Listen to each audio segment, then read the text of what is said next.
Good day everyone, I'm Sofia May Francisco and I'll be discussing how to evaluate alternatives against the set decision criteria and how to choose the best alternative.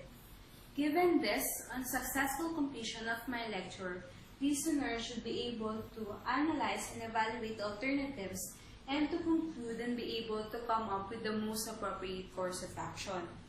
According to Enns and Thompson, generating and evaluating alternatives are the key components of business decision-making. Managers are frequently engaged in the process of selecting from two or more viable options, in particular of planning and managing responsibilities. In other words, after developing equally competent alternatives, a method for evaluating and selecting the most appropriate course of action needed to be used to arrive at a decision. Discussion will be divided into three. First is about the decision criteria, followed by the analysis and evaluation of alternatives, and lastly, choosing the best alternative. Decision criteria is already discussed by the previous lecturer. According to her, these criteria are the objectives and desired outcomes of the financial plan, and this will be used to evaluate the suitability and effectiveness of each alternative recommended. For each criterion, analysts need to assign weight, just representing how important each criterion is to the decision at hand.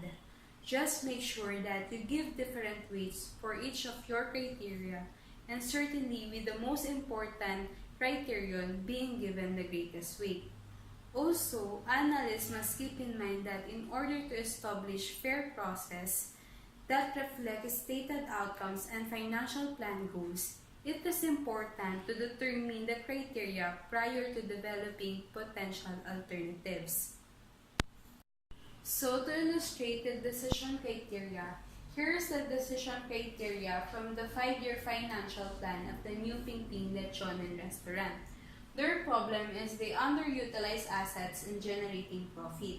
Therefore, their objective is to enhance profitability performance of New Pingping Lechon and Restaurant by utilizing entities' assets in order to attain 125% increase in net profit of the 5th year.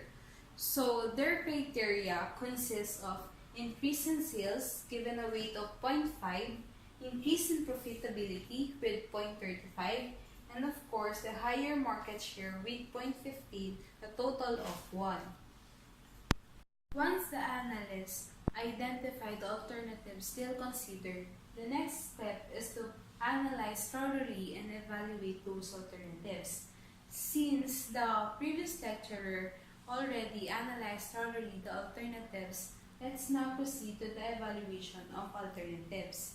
A decision matrix is a table that evaluates a set of alternatives against a set of criteria. This tool permits the analyst to list and attach weights to the decision criteria and rate each alternative with respect to the defined criteria. If the weights are the magnitude or value we give each criterion,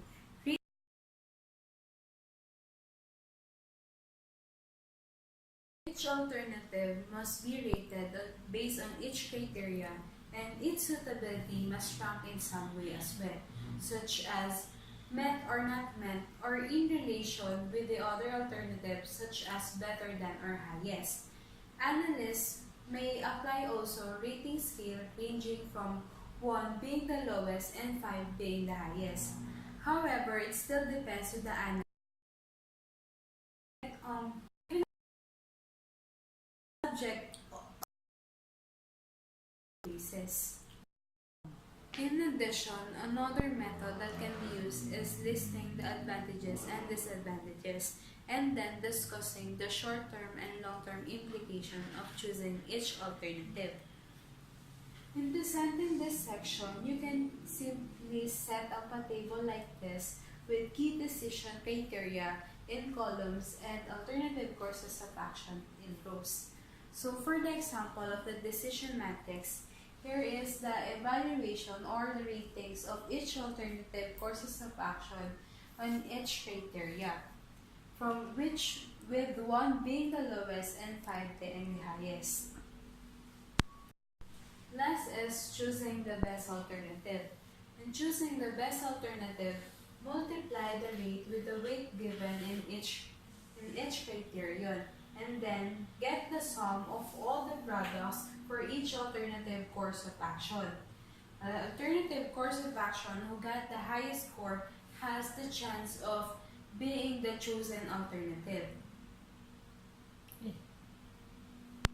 After evaluating and putting the assigned weight on each criterion, alternative number 2 receives the highest score.